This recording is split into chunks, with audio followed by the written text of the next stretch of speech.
बातमी पंजाबमधून आहे। पंजाबमध्ये काल रात्री घडलेल्या 2 स्फोटांच्या घटनांमुळे राज्यात खळबळ उडाली आहे। जालंधर आणि अमृतसरमध्ये झालेल्या स्फोटांमागे पाकिस्तानची गुप्तचर संस्था ISIचा हात असण्याची शक्यता पंजाबच्या पोलीस महासंचालकांनी व्यक्त केली। जालंधरमध्ये BSF मुख्यालयात स्फोट झाला तर अमृतसरमध्ये वेगळी स्फोटाची घटना नोंदवण्यात आली। या दोन्ही घटनांनंतर सुरक्षा यंत्रणा सतर्क झाल्यात, तपासाची चक्र वेगाने फिरत आहेत। पोलीस महासंचालक यादव यांनी सांगितले की ऑपरेशन सिंदूरला 1 वर्ष पूर्ण होत असल्याच्या पार्श्वभूमीवर हे स्फोट घडवण्यात आले असावेत। त्यांनी पुढे स्पष्ट केले की अशा प्रकारच्या छुपा युद्धाला आम्ही भीक घालत नाही, दोषींवर कठोर कारवाई होईल। जालंधरमधल्या स्फोटाची जबाबदारी खलिस्तान लिबरेशन आर्मी या दहशतवादी संघटनेने स्वीकारल्याची माहिती समोर येते आहे।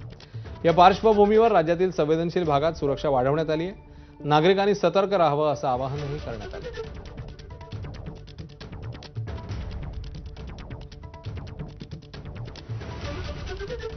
इस इंसीडेंट का हजे किसी ने क्लेम नहीं किया हैगा, पर असी अज्यूम करते हैं कि ऑपरेशन सिंदूर की एनिवर्सरी होने करके this is part of Pakistan ISI's designs to cause disruptions in Punjab.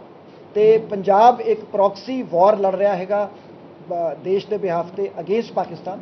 So एक सिनर्जिक तरीके नाल असी इस इन्वेस्टिगेशन नू अगे लेके जावांगे। जिहड़े परपेट्रेटर्स हैगे उन्हां नू अरेस्ट करांगे। वो इंसीडेंट जिहड़ा हैगा वो राती 8 बजे के करीब होया है। उत्थे क्लेम किया गया हैगा, एक खालिस्तान लिबरेशन आर्मी का क्लेम आया जिसनों असी वेरीफाई कर रहे हैं।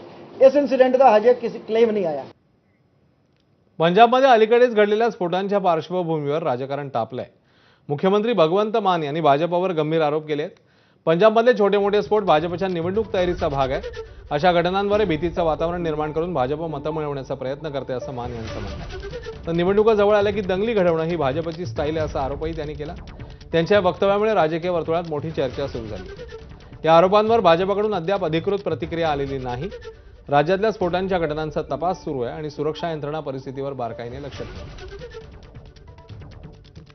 बीजेपी का ये स्टाइल है काम करने का। जिस स्टेट में इलेक्शन लड़नी है पहले वहां पे दंगे करवा दो, छोटे मोटे धमाके करवा दो, कुछ आपस में लड़ाई करवा दो, धर्म और जाति के नाम पे बांट दो लोगों को। ये बीजेपी की पंजाब की तैयारी है।